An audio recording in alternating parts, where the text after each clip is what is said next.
विधानसभा चुनाव परिणाम आए 4 दिन हो चुके हैं। महायुति को भारी जीत भी मिली है, लेकिन अभी तक मुख्यमंत्री कौन होगा ये तय नहीं हो पाया है। लिहाजा अभी तक शपथ विधि बाकी है। मेरे साथ हैं शिवसेना एकनाथ शिंदे के प्रवक्ता संजय सिरसाट, जो संभाजी नगर से विधायक चुनकर आए हैं, उन्हीं से बात करते हैं। सर, 4 दिन हो गया, कौन होगा मुख्यमंत्री ये तय नहीं हो पा रहा है, एकनाथ शिंदे या देवेंद्र फडणवीस? देखिए, चुनाव होने के बाद सभी विधायकों को मुंबई बुलाया गया था। गठ नेता चुनने की प्रोसेस 2 दिन लगातार चलती रही। आज बीजेपी के गठ नेता चुना जाएगा और ये सब 3-4 दिन इसमें जो जाते हैं वो ज़रूरी होते हैं। अब जो चयन होने जाने का है तो वो मुख्यमंत्री नाम का है। तो इसके लिए एकनाथ शिंदे, देवेंद्र फडणवीस जी, अजीत दादा है, मोदी जी है, अमित शाह साहब है, ये सब मिलके ऊपर इसके ऊपर एक राय बनना है। लेकिन सर, जो परिणाम आया है, बीजेपी 132 सीट जीत कर आई है। ज़्यादा सीटें हैं, बहुत ज़्यादा, बहुमत के करीब। तो उनका तो दावा बन रहा है कि इस बार सीएम उनका ही होना चाहिए। देखिए, दावा बनना, उनका मांग करना उचित है, कोई गैर नहीं है। पार्टी के विधायकों को लगता है कि अपना अगर सीएम बनता है तो अपने को ज़्यादा सपोर्ट मिलेगा, अच्छे से काम भी होंगे। हमें भी लगता है वैसा, लेकिन नंबर्स ऑफ एमएलएज इसके ऊपर ये डिसाइड नहीं होता। डिसाइड होता है कि जो राजनीति चला नहीं है। मैंने जो बताया कि 6 महीने पहले जो कोई घटना यहाँ जो हुई, आरक्षण का आंदोलन चला, ये सब चला, इसको फेस किसने किया? एकनाथ शिंदे साहब ने। जब इतना बड़ा आंदोलन अगर वो फेस कर सकते तो वो सीएम पद के दावेदार जरूर हो सकते हैं। लेकिन निशाने पे तो सभी आरक्षण आंदोलन के देवेंद्र फडणवीस रहे। निशाने पे रहे, लेकिन उसको संभालना उतना जरूर था। आज उसका परिणाम आप देखते होंगे कि इतने बहुमत से फिर महायुति क्यों आई, क्या वजह है? अगर सभी हमारे खिलाफ में थे, आंदोलन करते तो हमारी सत्ता आना ही नहीं चाहिए। तो मतलब आप मानते हैं कि शिंदे साहब का चेहरा देखकर ये जीत मिली? शिंदे साहब का चेहरा बहुत अहम था। शिंदे साहब थे इसलिए ये हम सब कर सके। ये कोई भी मानेगा, बीजेपी के लोग भी मानेंगे, राष्ट्रवादी की मानेंगे, हम तो बोलेंगे ही बीजेपी की बोलेंगे। अपनी रणनीति, संघ का जनता के अंदर जाकर जगह काम, वोटरों को निकालना, कन्विंस करना, नैरेटिव बनाना, वोट जिहाद के खिलाफ, धर्म युद्ध, ये सब भी तो काम आया। न, संघ का काम तो बहुत बड़ा रहा।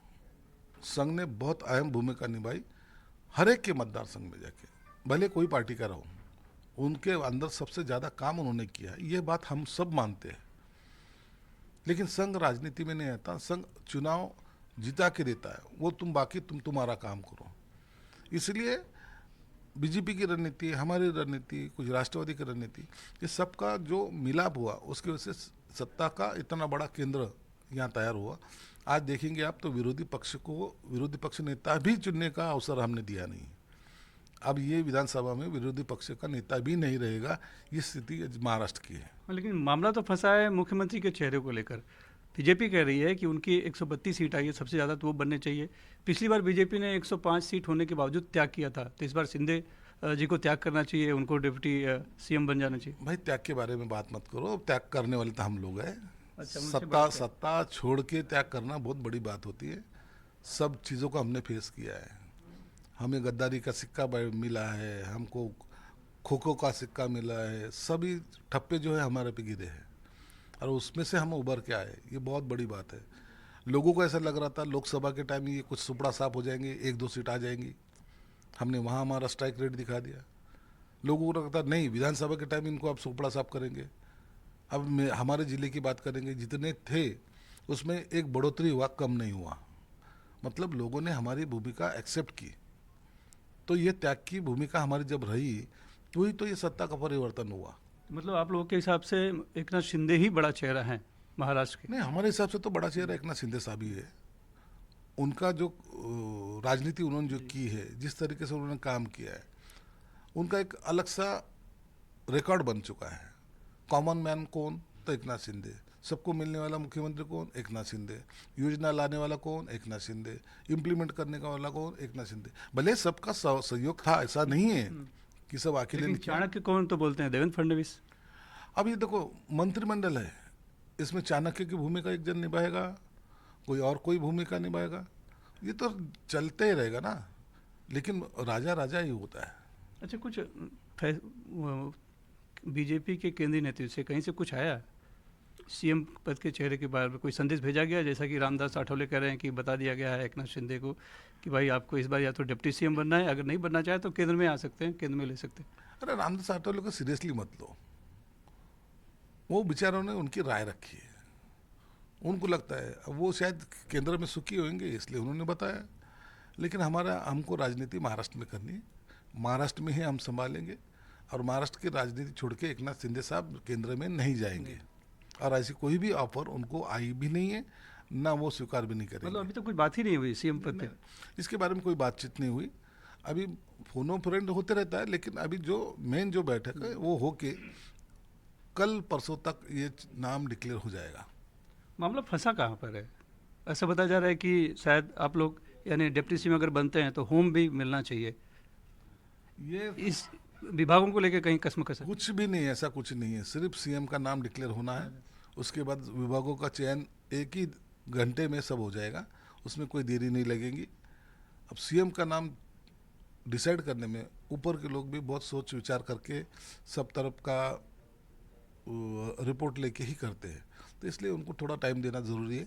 वो शायद आजकल में उनका नाम वो डिक्लेयर भी करेंगे। चुनाव के पहले ऐसा कुछ फार्मूला तय हुआ था जिसकी सीट ज़्यादा या फिर जो सीएम है एकनाथ शिंदे कंटिन्यू करेंगे? नहीं, ऐसा कुछ तय हुआ कि नहीं हो इसके बारे में मुझे जानकारी नहीं है, शायद अगर ऐसा कुछ हुआ होगा तो शायद उसके बारे में एकनाथ शिंदे साहब ही बता सकते हैं, मेरे पास तो उसकी कोई जानकारी नहीं है। शिंदे साहब बहुत शांत शांत है चुनाव परिणाम आने के बाद, तो एकदम इतना बड़ा फिर से सरकार लेकर आए लेकिन एकदम शांत हैं, कहीं से डरे हुए कि शायद सीएम पद चला न जाए। नहीं, वैसा नहीं होता, वो सीएम साहब का स्वभाव है, वो ना उनके चेहरे पे कभी दिखाते, ना खुशी ना गम, वो साइलेंट मोड पे रहते और जब काम करेक्ट करने का रहता है वो टाइम करेक्ट कार्यक्रम भी करते, इसलिए उनके बारे में सोचना बड़ा मुश्किल है। वो क्या सोच रहे होंगे आज हम भी नहीं बता सकते उनके दिमाग में क्या चल रहा है। बगावत करने वाला टाइगर कहीं शांत हो गया? टाइगर कभी शांत नहीं होता, वो बैठा भी रहे तो टाइगर ही है, खड़ा भी रहा तो टाइगर ही है और दहाड़ा भी तो टाइगर ही है। तो टाइगरों में कोई बैठने से टाइगर कुछ ये हो जाएगा, खड़े रहने से कुछ होगा, ऐसा कुछ नहीं रहता। वो टाइगर है, उसी तरीके से जिया है उसी तरीके से जिएगा। यानी मुख्यमंत्री बने ही रहेंगे वही आप कह रहे हैं? वो राजनीति में क्या होगा पता नहीं, लेकिन वो टाइगर है, वो अगर उंगली उठाता है तो आज महाराष्ट्र की राजनीति में चेंजेस आ सकते हैं, इतनी ताकत उन्होंने खुद में जमा ली है। लेकिन क्यों नहीं मान जाते आप लोग? 2.5 साल तो उन्होंने अच्छा बढ़िया मुख्यमंत्री बनकर रहे, थोड़ा देवेंद्र फडणवीस को भी मौका मिलना चाहिए ना, फिर से वो भी मुख्यमंत्री बन के उप मुख्यमंत्री बने थे। तो हमने कहाँ उनको मना किया है? तभी तो तय नहीं हो पा रहा ना चेहरा। तो हमने कहाँ मना किया है भाई, हम बोले डिसीजन ऊपर के लोग ले, हमने मना नहीं किया है। तो फंसा कहाँ है मामला? हम जब देवेंद्र जी भी अगर मुख्यमंत्री बनते हैं तो हम पहले लड्डू हम खिलाएंगे उनको, उसमें क्या टेंशन वाली बात है? नहीं वो नहीं वो अगर हम नहीं बने तो हम कुछ तो भी भाग जाएंगे या तो कुछ करेंगे, ऐसा कुछ नहीं होने वाला, महायुति की ही सरकार रहेगी। यानी अगर डिप्टी सीएम बनाया जाता है शिंदे साहब को तो आप लोग मान जाएंगे? वो डिप्टी सीएम कौन होगा ये बात अलग है, अच्छा, लेकिन मुख्यमंत्री जो भी होगा उसका हम सत्कार करेंगे, स्वागत करेंगे और दिवाली मनाएंगे उस दिन। कौन होगा मतलब क्या? एक श्रीकांत शिंदे भी आ सकते हैं, ऐसी एक चर्चा है। ये और श्रीकांत शिंदे इस राजनीति में महाराष्ट्र के इसमें नहीं आएंगे, वो दिल्ली में है, वहाँ वो खुश है। यहाँ की राजनीति में उनको लाने की कोई मंशा ना एकनाथ शिंदे साहब की है, ये कोई उबाटा गढ़ थोड़ी है ना पूरे खानदान को लेके चले, ऐसा नहीं होता। यानी एकनाथ शिंदे साहब को डिप्टी सीएम बनाया जाता तो नहीं बनेंगे, इस तरह का एक संकेत दे रहे हैं आप? शायद वो क्या डिसीजन लेते हैं उसके ऊपर डिपेंड करता है, लेकिन मुझे ऐसा लगता है कि इसके बारे में उनसे पूछना ही अच्छा है। हाँ, लेकिन आप उनके एकदम काफ़ी करीबी हैं, उनके दिल की बातों को आप समझते हैं। इतनी भी दिल की बात को नहीं समझता, कुछ चीज़ें उनके दिल में रहती है वो रहने दो, और अगर सभी मैं जान लूँ तो बस शिंदे साहब में और मैं बहुत फर्क तो रहेगा ही नहीं। तो शिंदे साहब है, संजय सिरसाट है। चलिए, मुख्यमंत्री पद को लेकर तो अभी झंझट चलता रहेगा, लेकिन मंत्री के पद के में आ जाते हैं तो कैबिनेट मंत्री में एक आप पिछली बार आप रह गए थे, लास्ट में एक महामंडल का झुंझुना आपको दे दिया गया था, लेकिन इस बार तो है एक पक्का कि आप बनेंगे मंत्री? मुझे तो उम्मीद है, और उम्मीद पे दुनिया कायम है। कोई लोग ऐसे रहते हैं कि ज़िंदगी में आमदार बनते बनते बूढ़े हो जाते हैं। मैं 4 बार विधायक बन चुका हूँ, मुझे भी लगता है मंत्री बनना चाहिए, और बन गया तो अच्छा है, नहीं बने तो फिर जय जयकार तो चलते रहती। मतलब वैसे ही बात करें जैसे सीएम को लेकर, सीएम साहब बने रहे मुख्यमंत्री तो ठीक है, वरना फिर आगे देखा जाएगा। अब मैं सीएम साहब के गले में तो नहीं उतार सकता मेरा नाम, उनके गले से बाहर निकलना ज़रूरी है, इसलिए मुझे लगता है कि ये टाइम सीएम साहब मुझे चांस देंगे। धन्यवाद। ये संजय सिरसाट जी हैं। मुख्यमंत्री को लेकर जो पेच फंसा है उस पर काफ़ी बातें हैं, काफ़ी चर्चा हो रही है, काफ़ी अफवाहें भी उड़ रही है, लेकिन अभी तक से पर्दा हट नहीं पा रहा है कि कौन बना रहेगा मुख्यमंत्री। एकनाथ शिंदे बने रहेंगे या फिर नए देवेंद्र फडणवीस आएंगे, इस पर अभी भी रहस्य बना हुआ है।